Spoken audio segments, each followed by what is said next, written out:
अल्लाहुम्मा सल्लि अला सय्यिदिना व मौलाना मुहम्मदिन व आले सय्यिदिना व मौलाना मुहम्मदिन व बारिक व सल्लिम अलैहि।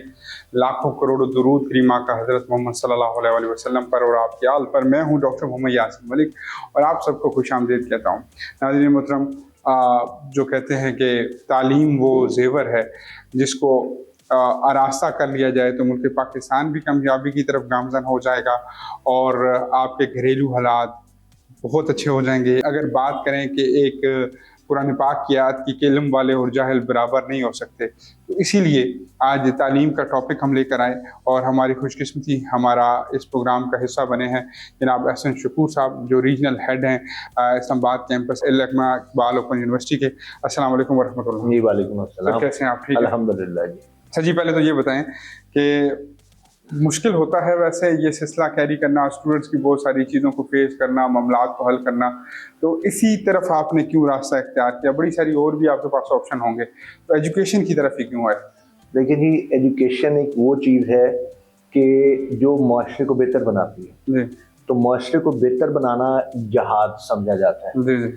तो अगर हम जहाद करें तो ज़्यादा सवाब भी है और माशरा भी बेहतर होता है और मुल्क भी तरक्की की राह पर गामज़न होता है। लिहाजा तालीम का एक शोबा ऐसा है जिससे आपको एक वो, आप अगर मसाइल हल करेंगे ना तो आपको एक ज़हनी आसूदगी हासिल होती है। तो इस वजह से फिर मैंने इसको कंटिन्यू किया और इसी को मैं लेकर चल रहे हैं अभी भी आप माशाल्लाह से। सर जी, हम क्योंकि मुद्दे की बात पे आएंगे, सीधे सीधे बड़े सारे सवालात हैं मेरे भी और हमारे नाज़रीन के। आजकल क्या ओपन यूनिवर्सिटी में मैट्रिक का एडमिशन लेने के लिए 8वीं का पास हुआ कोई डिग्री किसी स्कूल से पास हुए मार्कशीट की ज़रूरत होती है या नहीं होती? नहीं जी, बड़ा अच्छा सवाल किया। सबसे पहले इस सवाल का जवाब देने से पहले तो ओपन यूनिवर्सिटी का जो बुनियादी सवाल है ना, या बुनियादी जो मालूमात हैं वो ये है कि इसके दाखिले कब कब होते हैं। जी। ये बड़ा ज़रूरी है। लोगों को ये नहीं अंदाज़ा होता कि हमारे दाखिले कब शुरू होते हैं, इम्तिहानात कब होते हैं। तो हम चूँकि अल्हम्दुलिल्लाह 100% डिजिटलाइजेशन की तरफ जा चुके हैं, हमारा पैराडाइम शिफ्ट हो चुका है मैनुअल से डिजिटलाइजेशन की तरफ, तो लिहाजा अब लोगों को बहुत ज़्यादा कहीं विजिट करके तरद्दुद की ज़रूरत नहीं होती। तो हमारे 2 सेमेस्टर होते हैं साल में। एक होता है बहार सेमेस्टर जिसके दाखिले 1 जनवरी से शुरू होते हैं और वो तकरीबन मार्च के आखिर तक जारी रहते हैं, नॉर्मल फीस लेट फीस के साथ। फिर उसके इम्तिहान होते हैं 1 सितंबर से। अच्छा, सितंबर में, ठीक है जी। इसी तरह हमारा दूसरा सेमेस्टर, जिसको उर्फ़े आम में दूसरी यूनिवर्सिटी में फॉल सेमेस्टर कहते हैं, हम इसको खज़ां का सेमेस्टर कहते हैं या ऑटम सेमेस्टर कहते हैं, ठीक है। उसके दाखिले 1 जुलाई से शुरू होते हैं और सितंबर के आखिर तक जारी रहते हैं और उसके इम्तिहान उससे अगले साल 1 मार्च से शुरू होते हैं। ठीक है, ये बुनियादी 2 चीज़। ठीक है, मतलब हम कह सकते हैं कि नाउ द टाइम सब बच्चों के पेपर्स वगैरह चल रहे होंगे अप्रैल के अंदर। जी, हमारे ऐसे होता है कि हमारी एक्टिविटीज ओवरलैप करती हैं। ठीक है। अब जैसे कि हमारे बहार 2026 के दाखिले जारी हैं। ठीक है। 15 अप्रैल उसकी आखिरी तारीख है लेट फीस के साथ। ये सिर्फ डिस्टेंस लर्निंग प्रोग्राम्स की मैं बात कर रहा हूँ। फेस टू फेस प्रोग्राम के जो दाखिले हैं वो 30 मार्च को क्लोज हो चुके हैं।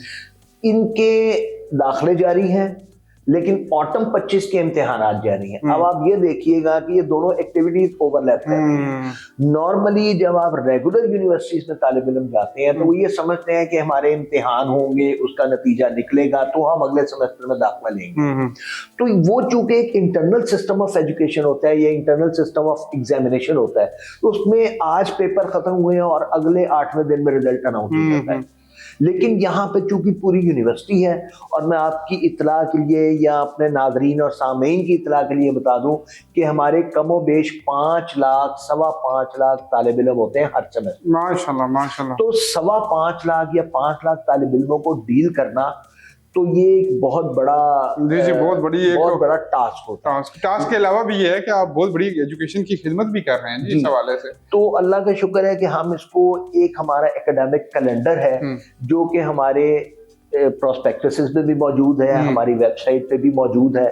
तो वो लोग वहां से देखा जा सकता है, लोग देख सकते हैं कि हमारी कौन सी एक्टिविटी किन महीनों में कमोबेश होती है, तो उससे उनको अंदाजा हो जाता है कि वो किस तरह फॉलो करेंगे हमारी ओपन यूनिवर्सिटी को। क्योंकि लोग आते हैं रेगुलर सिस्टम से डिस्टेंस लर्निंग में, जो गैर फासलाती निज़ाम तालीम है, मैंने अपने तजर्बे से ये सीखा है कि इन दोनों में एक बुनियादी फ़र्क है जी। कि जब हम गैर फासलाती निज़ाम तालीम की बात करते हैं, कन्वेंशनल सिस्टम ऑफ एजुकेशन की जो रस्मी तरीका तालीम है, उसमें हमेशा इदारा अपने तालिब इल्म को फॉलो करता है। मिसाल के तौर पर अगर एक बच्चा 10 दिन से एब्सेंट है तो यकीनन उसका उस्ताद पूछेगा अपने शागिर्दों से ही कि आपका फलां दोस्त या फलां सहेली या फलां क्लास फेलो नहीं है, क्या वजह है, या प्रिंसिपल ऑफिस से रब्ता करेगा जी कि फलां बच्चा एब्सेंट है तो उसका पता नहीं है।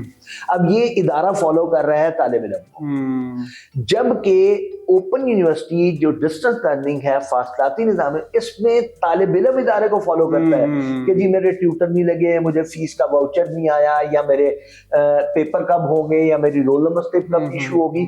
तो ये बुनियादी फर्क है।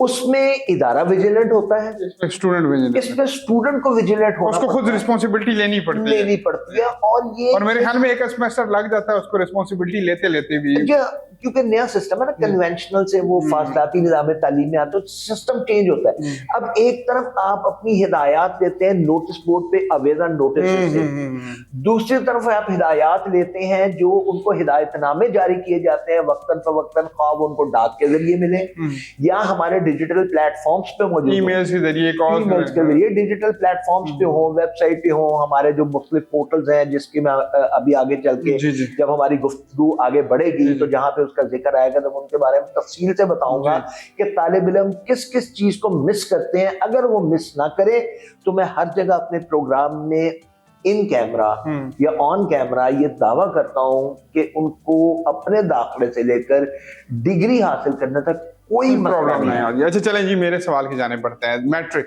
क्या मैट्रिक के पे बच्चों को इस टाइम किस किस चीज की जरूरत होती है? अब उससे पहले मैं आपको बताऊं, मैट्रिक से लेकर हमारे प्रोग्राम्स पीएचडी तक है, हम प्रोग्राम वाइज चलते हैं। मैट्रिक का प्रोग्राम जो तमाम तालीमी बोर्ड्स हैं उनकी शराइत दो होती है। ठीक है।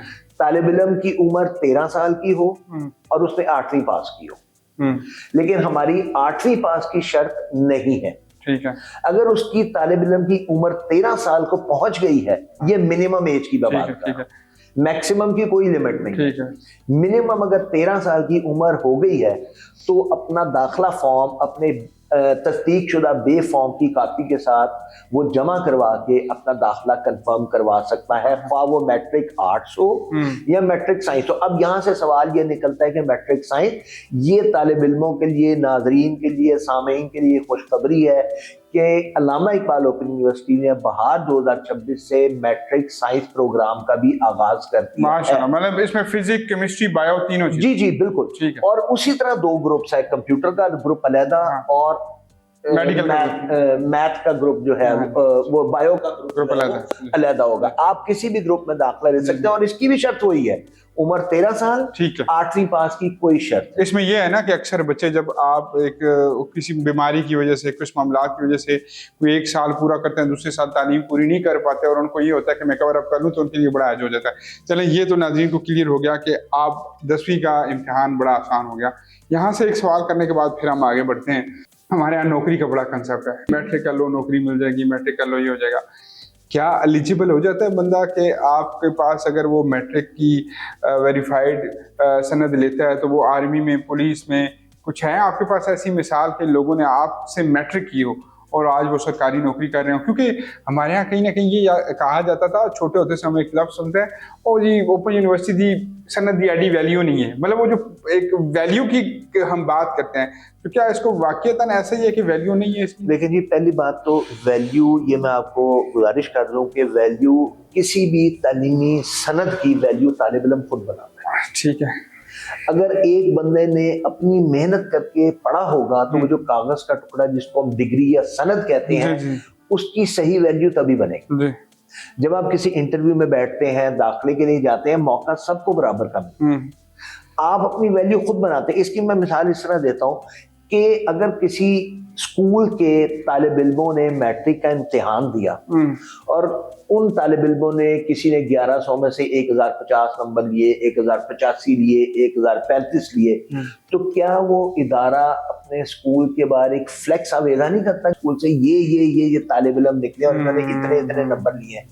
तो फिर इसका मतलब है वो अपने स्कूल की मार्केटिंग किसकी बुनियाद पे कर रहे हैं? अपने लाइक तालिब इल्मों की बुनियाद। इसका मतलब है कि तालिब इल्म ही अपने इदारे का नाम बना, ब्रांड एम्बेसडर बन जाता है। एग्जैक्टली। जब आपके तालिब इल्म के या आप किसी को जानते हैं उसके इतने अच्छे नंबर आए तो आप सबसे पहला सवाल उससे करते हैं केड़े स्कूल तो पढ़े हैं। फिर दूसरा सवाल आता है आपको पढ़ाने वाला कौन था। इसका मतलब है पहला नंबर इदारे का, दूसरा नंबर पढ़ाने वाले। अगर आप नंबर लेके इंटरव्यू में बैठ के अपनी वर्थ खुद प्रूव करते हैं, फिर लोग कहते हैं नहीं यार ओपन यूनिवर्सिटी के तालिब इल्म वाकई इस काबिल है। और इसकी मिसाल मैं आपको इस तरह देता हूं कि हमारे ज्यादातर जो तालिब इल्म, जो तालिबात बीएड किया होता है, पब्लिक सर्विस कमीशन में जो टीचर्स की जॉब्स आती हैं वो सबसे टॉप पे number of students open university के होते हैं। ठीक ठीक ठीक ठीक ठीक ठीक। तो इसका मतलब ये हुआ कि एजुकेशन में, और ये बात आपने बड़ी क्लैरिटी कर दी कि अगर वो बच्चा अच्छी मेहनत लगा के पढ़ेगा, मार्क्स उसके अच्छे होंगे और उसके रवैये से, उसके बहुत सारी चीज़ों से नज़र आएगा कि ये बच्चा वाक़तन एजुकेशन के लिए था, ना कि डिग्री के लिए था।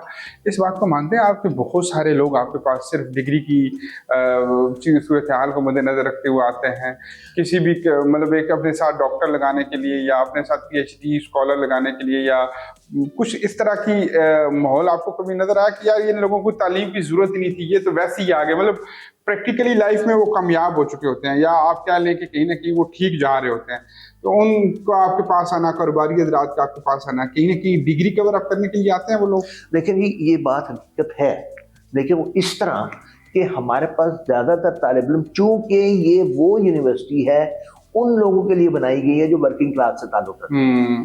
इस यूनिवर्सिटी के बनाने का मकसद जो बुनियादी था वो हमारे लिटरेसी लेवल को इंक्रीज करना था।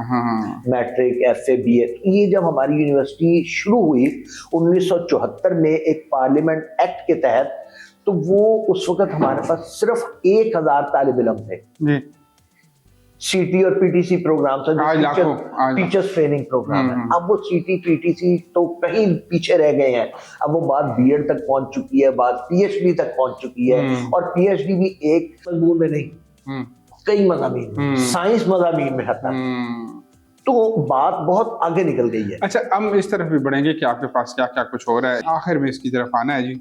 मुझे ये फरमाइएगा कि अगर कोई शख्स टेक्निकल एजुकेशन ले चुका है, मैट्रिक के बाद उसने 3 साल का डिप्लोमा किया है, इवन कि आप लोग तो सुना MBBS को, BDS को भी नहीं मानते, आप वो भी कहते हैं कि ये आप इक्वल टू बैचलर तब होंगे जब आप प्रॉपर वेरीफाई कराते हैं, वरना आप हमारे पास मैट्रिक से ही एडमिशन लें।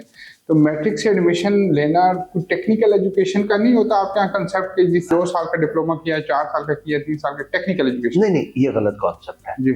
हमारे पास हर किस्म के प्रोग्राम्स के आगे फॉरवर्ड या वे फॉरवर्ड प्रोग्राम्स मौजूद हैं। ठीक है।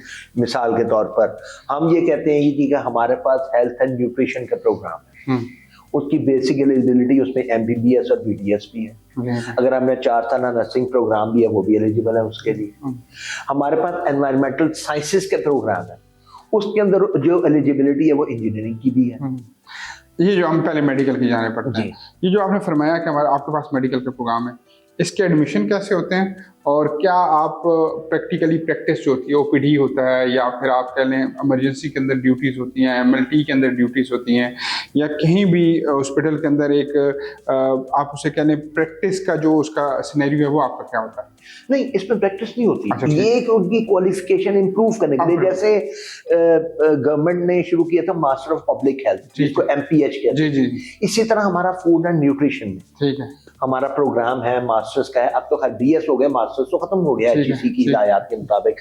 अब तो BS प्रोग्राम है हेल्थ एंड न्यूट्रिशन में, एनवायरमेंटल साइंसेज में, बायोकेमिस्ट्री में, फिर उसके बाद माइक्रोबायोलॉजी में। यानी हम प्रॉपर MBBS तो नहीं करवा सकते, वो हमारा मैंडेट नहीं है। हम प्रॉपर इंजीनियरिंग नहीं करवा सकते, वो हमारा मैंडेट नहीं है।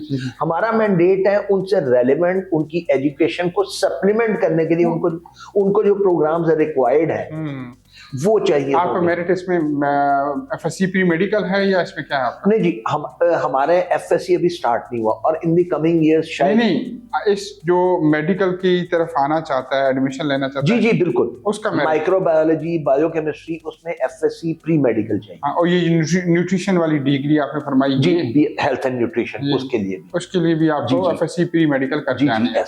अब देखें ना, उनके लिए जरूरी तो नहीं कि आपकी एमबीबीएस नहीं हो तो दुनिया खत्म हो गई। हाँ, उसके लिए आपने ऑप्शन खुले छोड़े हैं। खुले छोड़े हैं ना।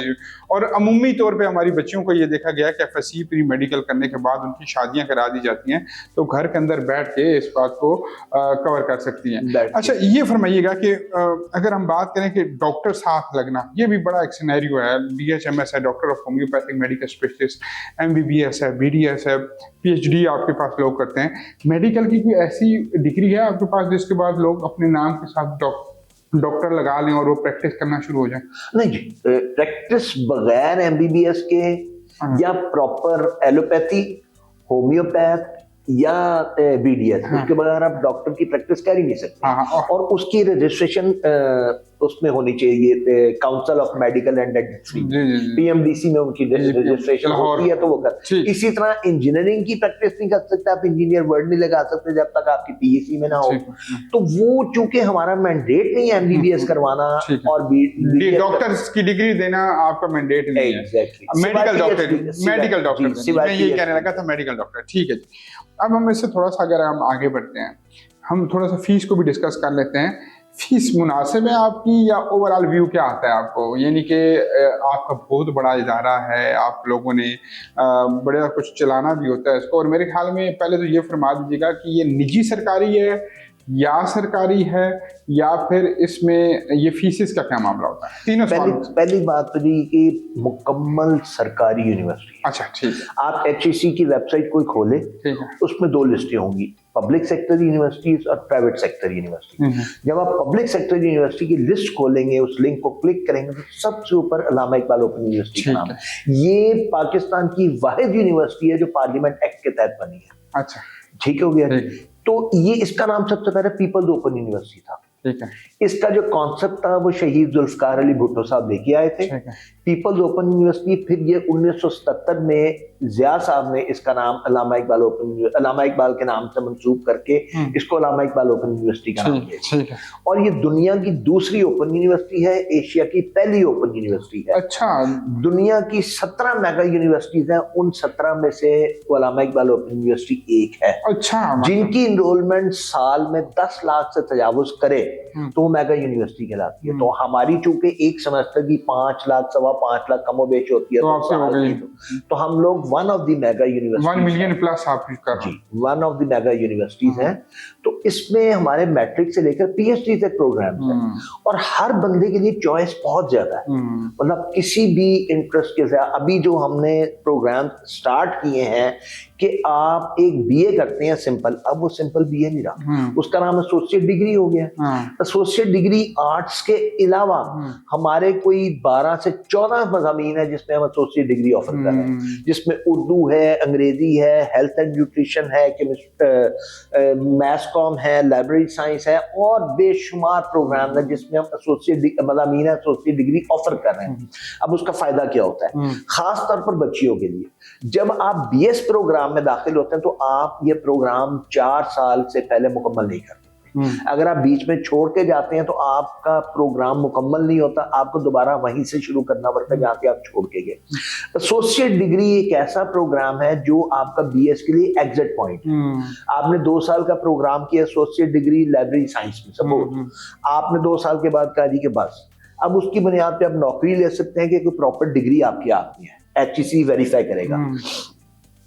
आपका प्रोग्राम बना, 1 साल के बाद बच्ची की शादी हो गई या लड़के ने प्रोग्राम बना लिया मैं जॉब कर रहा हूं, अब इस अपनी एजुकेशन को इनहैंस करना है, तो वो मजीद 2 साल पढ़ेगा लाइब्रेरी साइंस में, तो उसका BS लाइब्रेरी साइंस या 16 साल एजुकेशन हो जाएगी। अब मैं इस 16 साल के ऊपर मैं आपको क्लैरिफाई कर दूं कि जो एजुकेशन का कॉन्सेप्ट है वो बदल गया। पहले होता था मैट्रिक, FA, BA, MA और MPhil, अब होता है 10 साल एजुकेशन, 12 साल, 14 साल, 16 साल, 18 साल। अब ये टर्मिनोलॉजी बदल गई है, तो उस हिसाब से हम कहते हैं जी 18 इयर्स ऑफ एजुकेशन क्या है जी, MS है। 16 इयर्स ऑफ एजुकेशन क्या है जी, 4 साल BS प्रोग्राम है। 14 इयर्स ऑफ एजुकेशन क्या है जी, एसोसिएट डिग्री है।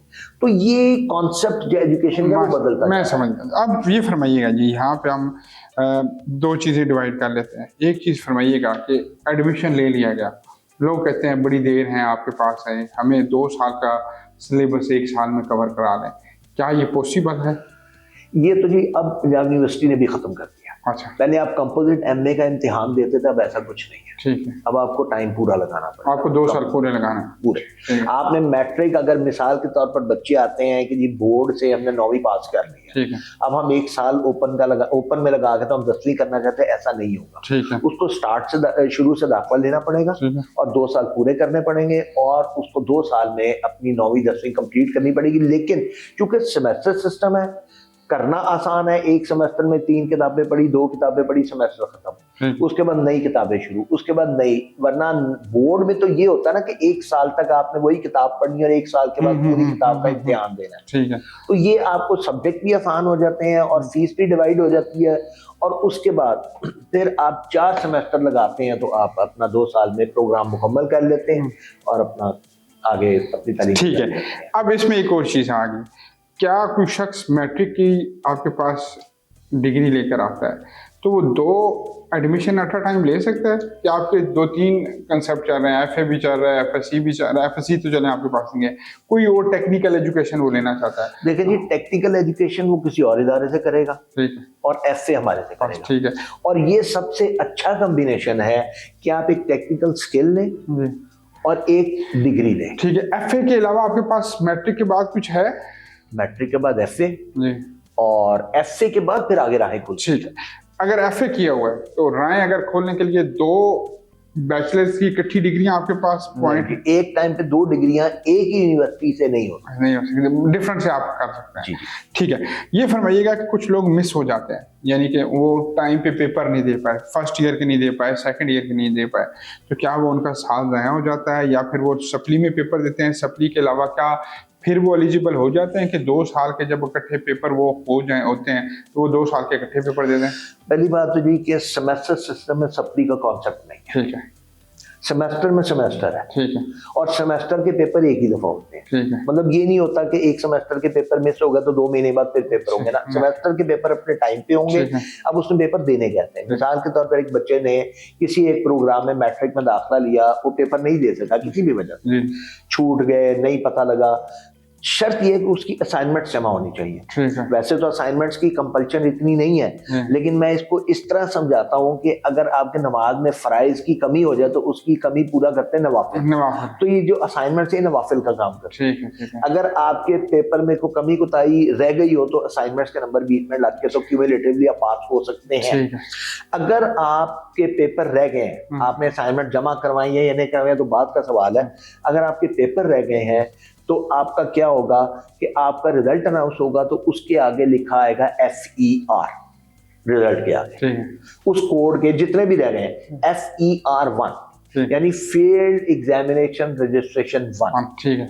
अच्छा, उसका तरीका क्या होगा? जो ही रिजल्ट अनाउंस होगा यूनिवर्सिटी 1 माह का टाइम अनाउंस करेगी कि इस 1 माह के दौरान बच्चा जो जिसका रिजल्ट FER आया है वो अपने आप को रजिस्टर करवा ले for availing the opportunity of FER 1। ठीक है। अच्छा, जब वो रजिस्टर करवाएगा तो मीनवाइल उसका दाखिला भी खुला होगा सेकंड सेमेस्टर का। सेकंड सेमेस्टर के दाखिले के साथ ही वो उन FER की रजिस्ट्रेशन करवाएगा और उसका जो पेपर है वो सेकंड सेमेस्टर के पेपरों के साथ हो जाएगा। लेकिन एक शर्त है कि पहले तो यूनिवर्सिटी ये करती थी कि असाइनमेंट जमा नहीं करवाई तो खैर है, तो तब भी उसको FER मिल अगर अब FER नहीं मिल सकेगा अगर उसने नहीं जमा कराई असाइनमेंट। एग्जैक्टली, अब ये खत्म हो गया। अब यूनिवर्सिटी ने कहा जी अगर असाइनमेंट जमा नहीं करवाई तो अब FER नहीं मिलेगा, फिर वो टच ही नहीं रहा तो फिर उसका एग्जैक्टली। अच्छा, अब मिसाल के तौर पर पहले सेमेस्टर का इसका मतलब उसने पहला चांस अवेल कर लेगा, ठीक है, और अगर पास कर लेता तो वेरी गुड। अगर वो पहले सेमेस्टर के भी पेपर नहीं दे सका, सेकंड सेमेस्टर की असाइनमेंट जमा कराई वो भी पेपर नहीं दे सका, ठीक है, अब आ गया थर्ड सेमेस्टर, दाखिला लेगा। पहले जब रिजल्ट अनाउंस होगा तो उसके पहले सेमेस्टर के साथ लिखा आ जाएगा FER 2 और सेकंड सेमेस्टर के साथ लिखा आ जाएगा FER 1। ठीक है।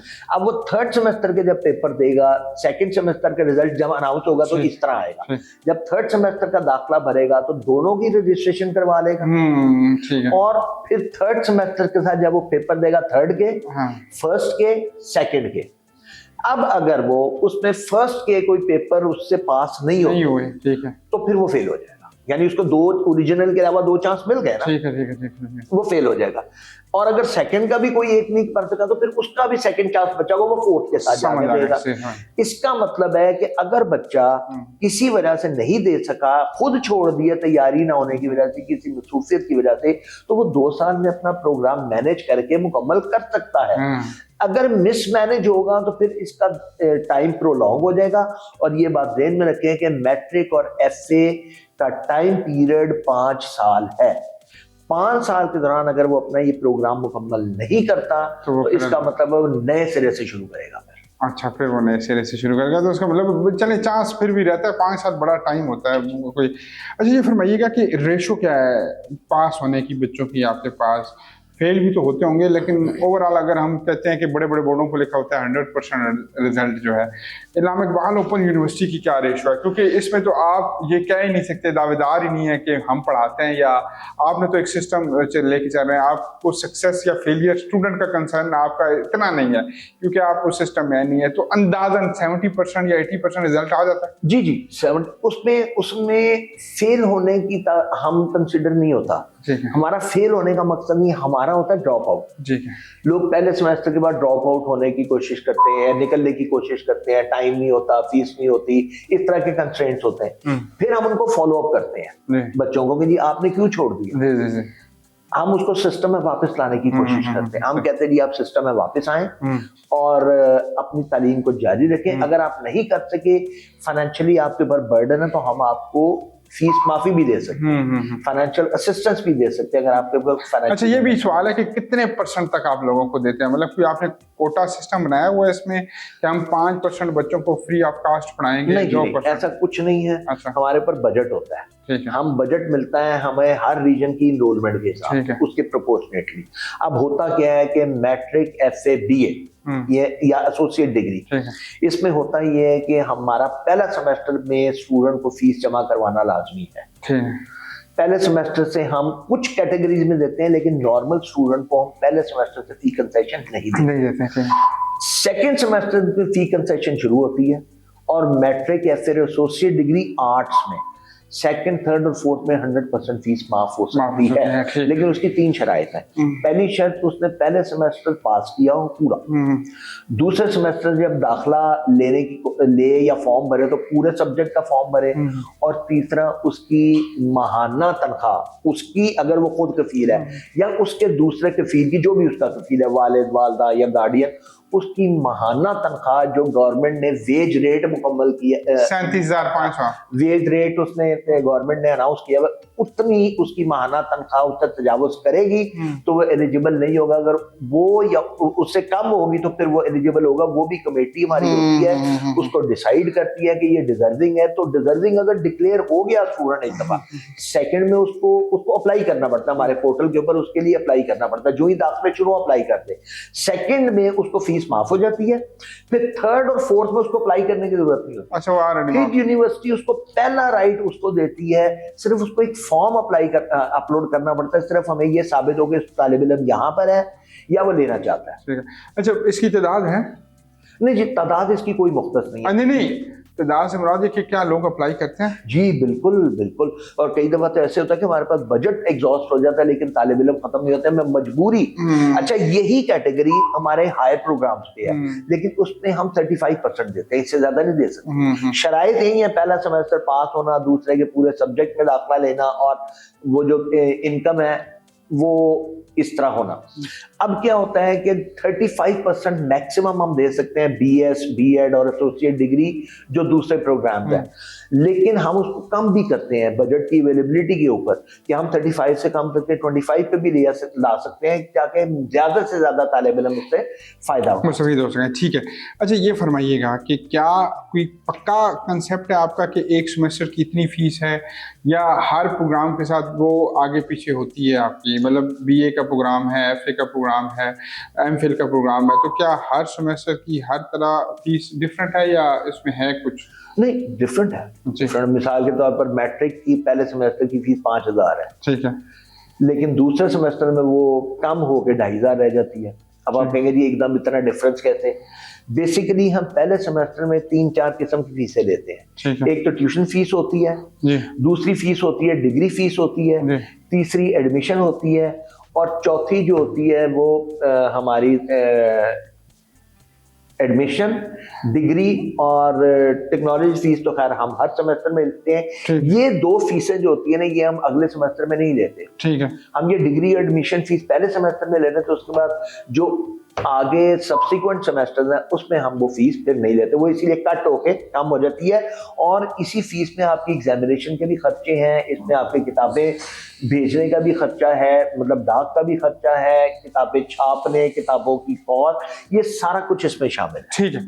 अच्छा, इसमें एक चीज़ मुझे और बता दीजिएगा कि अगर कोई शख्स 2 सेमेस्टर छोड़ के गया, बीच में 2 साल गायब रहा, या 1.5 साल गायब रहा, या 1 साल गायब रहा, तो क्या दोबारा से आके वो वहीं से ज्वाइन करेगा, या फिर मतलब वो बताएगा, या फिर अब उसका वो हिस्सा, वो साल ख़त्म हो चुका, अब उसके वो ईयर या वो मामलात नहीं माने जाएंगे, अब उसको दोबारा से न्यू स्टार्ट करना पड़ेगा? नहीं, वो वहीं से स्टार्ट करेगा, लेकिन टोटल 5 साल है मैट्रिक और एफए में। अगर वो 2 साल के बाद आता है तो उसके 2 साल जाया हो गए।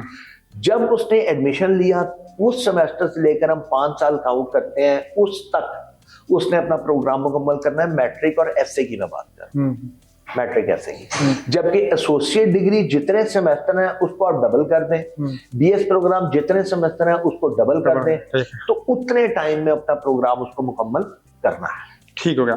अच्छा, कुछ और सवालों की जाने मेरे दिमाग जाता है जी। नंबर 1 चीज़ ये फरमाइएगा कि क्या आपके पास ब्यूरोक्रेसी, साइंसदान, ये जब आते हैं इनके लिए कोई फेवर होता है आप लोगों के यहाँ, या ये नॉर्मली बैठ के, मतलब इसमें भी क्लासेस आपने डिफाइन किए हैं कि यार वो बच्चों के साथ पेपर ना दें, वो बुजुर्ग लोग हैं, या वो उनकी एज ज़्यादा है, या आप यहाँ एक ही बस वो सिनेरियो लगता है कि जिसमें दाढ़ी वाला, मुंह बगैर दाढ़ी के, बच्चियां बच्चे सारे एक ही, सब एक ही तालिब इल्म होता है, उसकी दाढ़ी हो या ना हो। नहीं, मतलब एक होता है कि नहीं ऐसा कुछ भी है सर। और सबके लिए तकरीबन ऑलमोस्ट सेम सिनेरियो चल रहा होता है आपका, कि फीस का लेकर, पैटर्न का लेकर सब कुछ दाखिले से लेकर डिग्री इश्यूएंस तक एक ही, सबको इक्वल रखा। ठीक है। अच्छा, ये फरमाइएगा कि क्या रीजनल कैंपस के अलावा आपके डिवीजन कैंपस भी होंगे, रावलपिंडी के अंदर भी होगा, आप इस्लामाबाद को हेड कर रहे हैं, तो क्या तहसील लेवल पे भी आप लोगों की यूनिवर्सिटी, क्योंकि ये आपने फरमा दिया सरकारी तौर पे, तो कोई कैंपस इसका कोई खुद से भी खोल सकता है? मुख्तलिफ लोगों से हम सुनते हैं कि फ़लाँ शख्स जो है वो इल्म इकबाल ओपन यूनिवर्सिटी का बड़ा जी क्वालिफाइड बंदा है, अगर आपने एडमिशन लेना है तो उस बंदे से रब्ता करें। अमूमी तौर पे गांव में ऐसे लोग पाए जाते हैं, टीचर्स होते हैं, तो क्या वो सिर्फ ये होता है कि वो ओपन यूनिवर्सिटी से रब्ते में, टच में, ये वजह, या कोई और वजह होती है इसकी? नहीं जी, पहली बात तो ये है कि सरकारी यूनिवर्सिटी है, उसमें कोई प्राइवेट तो कोई भी नहीं था। ठीक है। पहली बात, जिस प्राइवेट शख्स की आप बात करें वो हमारे PTRCs होते हैं, ठीक है, पार्ट टाइम रीजनल कोऑर्डिनेटर, ठीक है, उनको भी यूनिवर्सिटी एक बाकायदा प्रोसीजर के तहत अपॉइंट करती है। ठीक है। और उनकी बेसिक कोई पैकेज वगैरह होता है? नहीं जी, बहुत मामूली से पैसे होते हैं, सिर्फ इस बात के कि उस जगह पे रह के वो हमारी कोऑर्डिनेट करते हैं तालिब इल्मों से, जो हमारे अपॉइंटेड ट्यूटर्स हैं, या जनरल पब्लिक से, और हमारी यूनिवर्सिटी को प्रमोट करते हैं। कोई टारगेट होता है उनका? जी, टारगेट दिए जाते हैं जी, आपने अपने इलाके से करने हैं 200, हाँ, इस तरह, मतलब ताकि हम देखें कि हमारा एरिया कितना बड़ा और उसके मुताबिक कितनी इनरोलमेंट और प्रोस्पेक्ट क्या है वहाँ। आप इस्लामाबाद में बैठे हैं, तो आप बताइएगा कि क्या सबसे ज्यादा एडमिशन किस सूबे से हुए हैं? पंजाब, सिंध, KPK, कश्मीर को भी? पंजाब तो हमारा सबसे बड़ा सूबा है ना जी, चाहे आप सरकारी सतह पर ले लें या हमारी यूनिवर्सिटी के हिसाब से ले लें, सबसे ज्यादा हमारे कैंपस भी 22 से 23 कैंपस हमारे पंजाब में है। ठीक है। अगर आप इनमें हमें बता सके, मुल्तान में होगा, लाहौर में होगा? मैं आपको गुजारिश करूँ कि जी हमारे टोटल 53 कैंपसेज हैं। ठीक है। 53 कैंपसेज में 18 के 19 तो हमारी अपनी बिल्डिंग्स भी है। अच्छा, माशाल्लाह। जैसे लाहौर में है, इसी तरह कराची में है, इसी तरह पेशावर नहीं, अब इसको रीजनल आपने फरमाया सरकारी है, तो आप अल्हम्दुलिल्लाह कह रहे हैं कि साथ क्या आपने ये खुद अचीव किया, ये सरकारी तौर पे आपको मिली है? मतलब आपने अपने इसी फंड में से, ओपन यूनिवर्सिटी की जो इंतजामिया है, मैनेजमेंट, उसी ने इस फंड में से अपनी बिल्डिंगें परचेज की हैं, या सरकार के? जी, बनाई अपने फंड से है, जी जी, हमारे अपने फंड से बनी है। ठीक है, तो हमने तो जमीनें गवर्नमेंट की लैंड लेते हैं ना, क्योंकि गवर्नमेंट का घर हम प्राइवेट लैंड तो ले ही नहीं ठीक है। सकते। हाँ, तो फिर बिल्डिंग तमीर जो है, बिल्डिंग तमीर जो है वो हमारे अपने बजट से हुई। ठीक है। तो इसका हेड कौन करता है, ये फरमाइएगा कि मतलब इसका जो सबसे बड़ा ओहदा है, या चेयरमैन का कह लें, या कोई भी इसका जो ओहदा है वो क्या है, और ये सरकारी तौर पर अपॉइंट होता है या आपके अपने ही प्रोसीजर के साथ ऊपर जाता है? नहीं नहीं, मैंने आपको जैसे गुजारिश की, सरकारी यूनिवर्सिटी है तो इसका नहीं, हर ओहदा मतलब ये जो कि वाइस जैसे चांसलर हुकूमत आती है तो अपनी मर्जी से पीसीबी का चेयरमैन लगाती है, हुकूमत नहीं आती नहीं है। नहीं, बकायदा एचईसी का एक प्रोसीजर है, वो अखबार में ऐड होता है, फिर प्रॉपर इंटरव्यूज होते हैं, उसको डायरेक्ट तो लग ही नहीं सकते, रख नहीं लग सकता। और ये क्या आपके इदारे के अंदर से होके जाता है ये सारा सिनेरियो? मतलब इदारे के अंदर हो जाने से मुराद ये कि एक शख्स है, वो जैसे आप इस्लामाबाद रीजनल हेड हैं, तो कल आप इस यूनिवर्सिटी को लीड कर सकते हैं, आप जाके पूरे इस्लाम इकबाल ओपन यूनिवर्सिटी के चांसलर या वाइस चांसलर लग सकते हैं आप? पहली बात तो जी चांसलर तो लग नहीं सकते, चांसलर तो सिटिंग प्रेसिडेंट होता है। पब्लिक सेक्टर यूनिवर्सिटी जो फेडरल यूनिवर्सिटी, उनका साथ सिटिंग प्रेसिडेंट जो होता है वो चांसलर होता है, और प्रो चांसलर जो होता है वो फेडरल एजुकेशन मिनिस्टर होता है। इसी तरह अगर प्रोविंशियल लेवल पे आए तो उनका चांसलर जो होता है वो गवर्नर होता है। ये तो बाय वर्च्यू ऑफ अपॉइंटमेंट होता है।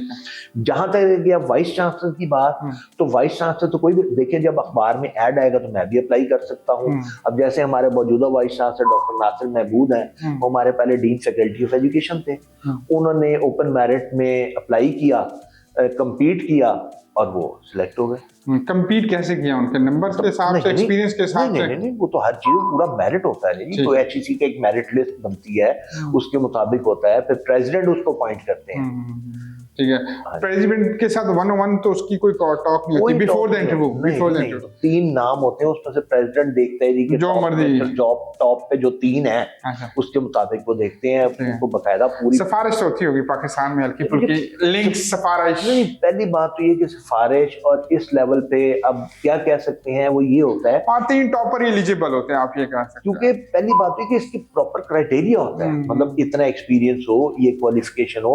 आप कोई वाइस चांसलर देखने बगैर पीएचडी डिग्री के है ही नहीं, बगैर पीएचडी को कोई वाइस चांसलर नहीं है। एकेडमिक एकेडमिशियन होता है, प्रेस एडमिनिस्ट्रेटर होता है, कहीं पे भी देख लें कोई वाइस चांसलर पीएचडी के बगैर लग ही नहीं सकता। अच्छा, हम ओपन यूनिवर्सिटी पे अगले भी प्रोग्राम में कुछ मजीद बातें करेंगे। आखिरी सवाल और फिर हम प्रोग्राम को वाइंड अप पे जाने पड़ते हैं। अगली दफ़ा हम आपको सेमेस्टर वाइज और मुख्तलिफ चीज़ें जो है उनके लिए मदऊ करेंगे। फरमा दीजिएगा कि एक और भी बड़ी बात होती है कि डिग्रियाँ बड़ी हैं जी, लेकिन जॉब्स नहीं हैं इस मुल्क के अंदर। You are proudly saying that कि ऑलमोस्ट 1 मिलियन लोग जो हैं वो आपसे सालाना अटैच होते हैं, तो उसका मतलब ये है कि सालाना आपसे 1 मिलियन निकलते भी तो होंगे। उनके पास जो डिग्रीज होती हैं, क्या वो आपको लगता है कि एजुकेशन के साथ साथ हम इतनी नौकरियां दे रहे हैं कि लोगों जो है वो इदारों के साथ जुड़ते जाएं? क्योंकि कहीं ना कहीं ये भी तो एजुकेशन का काम है ना, कि एक अच्छा बिजनेसमैन जब आता है या एक अच्छा कंपनी बनाने वाला, फैक्ट्री बनाने वाला जब वेरीफाइड बंदा आता है तो वो बड़ी सारी नौकरियां पैदा करता है। तो नौकरियां पैदा करने वाले भी हमारे पास लोग हैं, या सिर्फ इस वक्त हम जो है वो नौकरियां बनाने पे फोकस किए हुए हैं? देखिए जी, पहली बात तो ये है कि हमारे पास ज़्यादातर, मैंने आपको गुजारिश की कि ओपन यूनिवर्सिटी वर्किंग क्लास के लिए है, जो ऑलरेडी जॉब्स पे लगे हुए हैं, अपनी एजुकेशन को बढ़ाना चाहते हैं, अपनी प्रमोशंस लेना चाहते हैं, वो हमारे पास आते हैं, वर्किंग क्लास से रिलेट करते हैं ना। तो फ्रेश तालिब इल्म को कंसिडर तो वैसे किया जाता है, बाकी यूनिवर्सिटी से फ्रेश तालिब इल्म पास आउट होते हैं, तो अपनी जॉब को तलाश करने के लिए तो वो उसी तरह तगोदो करेंगे ना जिस तरह बाकी यूनिवर्सिटी से तालिब इल्म करते हैं, जिस तरह हमारे करते हैं। अब जाके अपनी वर्क तो उन्होंने प्रूफ करनी है कि जिस तरह मार्केट में गए अपनी वर्क प्रूफ करनी है, और मार्केट के ट्रेंड के हिसाब से उन्होंने एजुकेशन लेनी है, उसके मुताबिक अपनी वर्क प्रूफ करनी है। लेकिन कहीं ना कहीं हमें अपने बच्चों को इस एजुकेशन की भी तो ज़रूरत है ना, एजुकेट करने की भी। वो कैरियर ओरिएंटेड होते हैं लेकिन कैरियर को चूज़ नहीं कर पाते, वो जॉब करना चाहते हैं लेकिन उनको समझ नहीं आती कि जॉब किधर जाएं, क्या करें। एक सवाल इसके साथ ही पहले ये इसका जवाब दीजिएगा कि क्या ये भी अवेयरनेस कैंपस आपकी तरफ से या किसी भी इदारे की तरफ से नहीं होना चाहिए कि उनको एटलीस्ट ये तो पता हो सके कि वो करना क्या चाहते हैं, या उनको कोई गाइडलाइन करने वाला हो? देखिए जी, जो तालिब इल्म हमारे पास आता है, हम उसको जब दाखिले के लिए उसको कहते हैं प्रोवोक करते हैं या दाखिले के लिए मोटिवेट करते हैं, तो उससे पूछा जाता है कि आप क्यों करना चाहते हैं, उसको बकायदा गाइड करते हैं। तो ये गाइडेंस तो यूनिवर्सिटीज की तरफ से होती है, कैरियर काउंसलिंग इसको कहते हैं, और वो होनी चाहिए। स्टूडेंट्स तो अब इतने अवेयर है, तो अब तो वो अपने हिसाब से ही वो, मुझे नहीं लगता जी अवेयर है, मुझे लगता है कि उन बेचारे के पास बड़े अजीब से कंफ्यूज होते हैं। नहीं, बहुत अवेयर है लोग अब तो, जिस तरह का दौर है अब तो बहुत अवेयर है। अब जैसे मैं अपने बेटे की एग्जांपल दूं तो उसने सीए सेलेक्ट किया, चार्टर्ड अकाउंटेंट। जी जी। अब उसको कहा भी आप ये फील्ड ले गए, ये फील्ड ले ले, लेकिन उसके बावजूद उसने कहा जी कि मैंने सीए करना। आखिर उसने कहीं से तो वो किया होगा ना, सर्च आउट किया होगा कि क्यों करना है, उसका आगे क्या प्लान होगा। अब तो तालिब इल्म बहुत तेज है, ठीक है, वो सिनेरियो और मार्केट और एनवायरनमेंट ऐसा है कि उसको उन्होंने इस सोशल मीडिया ने या सोशल प्लेटफॉर्म्स ने तो बहुत तेज कर दिया। ठीक है।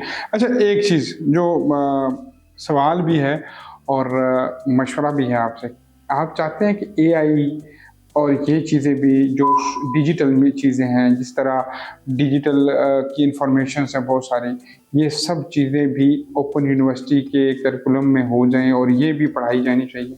हम तो बीसीएस करवा ही रहे हैं और एआई की बात कर रहे हैं। हम जब बात करते हैं प्रॉपरली, जैसे अमेजोन की ट्रेनिंग है, जैसे मुख्तलिफ ऐप्स की ट्रेनिंग है, यानी कि वो ऐप्स, वो डिजिटल तरीक़ाकार, जिस तरीक़ाकार के साथ हम ये कह सकते हैं कि अब जो है ओपन यूनिवर्सिटी में, या फिर इसमें ये सिनेरियो भी हो सकता है कि लैपटॉप के ज़रिए चलो लोग जो हैं वो घरों में बैठे हों, आपके पास मोबाइल एप्लीकेशन के ज़रिए ओपन यूनिवर्सिटी की कोई, मतलब इस तरह का कंसेप्ट है आपके पास आने वाले वक्तों में कि घर में बैठा हुआ शख्स ट्रेनिंग लेकर आपसे मुकम्मल तौर पे एक ऐसी डिग्री ले जिसका उसका हल्का फुल्का एक्सपीरियंस हो जाए, क्लासेस भी वो ले रहा हो, एआई की क्लासेस, क्योंकि एआई के लिए मेरे ख्याल में पढ़ने के साथ साथ प्रैक्टिकली बहुत सारी चीज़ें देखना जो है वो ज़रूरी है, सॉफ्टवेयर को नॉलेज उनको बहुत ज़रूरी है। ये इस तरह का कंसेप्ट है आने वाले वक्त में। मैं आपको गुजारिश करता रहा हूँ कि बीएस सीएस हम करवा तो रहे एआई में, ठीक है, प्रॉपर एक डिग्री है एआई में, ठीक है, साइबर सिक्योरिटी में, डाटा एनालिसिस में, सॉफ्टवेयर इंजीनियरिंग, इसका भी वही तरीकाकार है कि वही तरीकाकार अगर किसी ने एफएससी की हुई है 50% के साथ, चाहे वो मेडिकल का है या नॉन मेडिकल का, वो 50% अगर उसने मार्क्स किए हुए तो दाखिला दे सकता है। ठीक है। एआई की डिग्री क्या मैट्रिक बेस्ड बंदा भी अप्लाई कर सकता है? एफएससी बीएससीएस प्रोग्राम है, bachelor of computer science in AI, ठीक है, वो मौजूद है। थैंक यू सो मच जी, आपका बहुत बहुत शुक्रिया जी। एहसन शकूर साहब जी, रीजनल हेड इस्लामाबाद इल्म इकबाल ओपन यूनिवर्सिटी, हमारे साथ मौजूद थे और बड़ा कुछ हमें बात सुनने को मिला। ये भी सुनने को मिला कि जुल्फ़िकार अली भुट्टो साहब ने ये जो है वो पीपल्स ओपन यूनिवर्सिटी के नाम से जो है वो तामीर की थी। फिर ज़ियाउल हक जी, और उन्होंने आके इसका नाम इल्म इकबाल ओपन यूनिवर्सिटी रख दिया, और मैं शुक्रिया अदा करता हूँ उसके बाद आने वाले तमाम वज़ीर आज़म को, तमाम से दूर का, कि किसी ने दोबारा इसको नहीं छोड़ा। वरना जिस तरह के एक चीज़ का भी बेनज़ीर भुट्टो हॉस्पिटल होता है तो फिर वो सेंटर हॉस्पिटल भी बनता है, फिर वाला नवाज शरीफ हॉस्पिटल भी बनता है, तो फिर उसको पता नहीं क्या कुछ नाम देता है। खुदारा एजुकेशन को सियासत से दूर रहना चाहिए, और आपका इंतहाई मशकूर हूँ जी। और बड़ा कुछ हमें ये भी सुनने को मिला कि ये दुनिया के अंदर जो टॉप 17 यूनिवर्सिटीज़ हैं उनके अंदर इसका शुमार है, और हमें ये भी देखने और सुनने को मिला कि बहुत सारे लोग जो हैं इससे कम से कम अटैच ज़रूर हो जाते हैं, और शर्मो शर्मी में, हयाया में, या कुछ भी कहें, जहाँ एग्जिट जैसे किरदार हमारे पास मौजूद हैं वहाँ पे ओपन यूनिवर्सिटी जैसे ब्रांड भी हमारे पास मौजूद हैं। एहसन शकूर साहब का मशकूर हूँ, और इंशाल्लाह इनसे ये सिलसिला मुलाकातों का, मोहब्बतों का हम जारी गुजारी करेंगे। अगली दफ़ा हम स्पेसिफिकली एक लेंगे कि मैट्रिक के बाद बंदा क्या कर सकता है, फिर हम कोशिश करेंगे कि FA के बाद वो आपको क्लैरिटी के साथ इंशाल्लाह यहीं पे हम जो है वो इसी स्टूडियो से इंफॉर्मेशन देते रहेंगे। शुक्रिया के साथ ही मुझे इस प्रोग्राम में दीजिए इजाज़त। अल्लाह ने के बाद।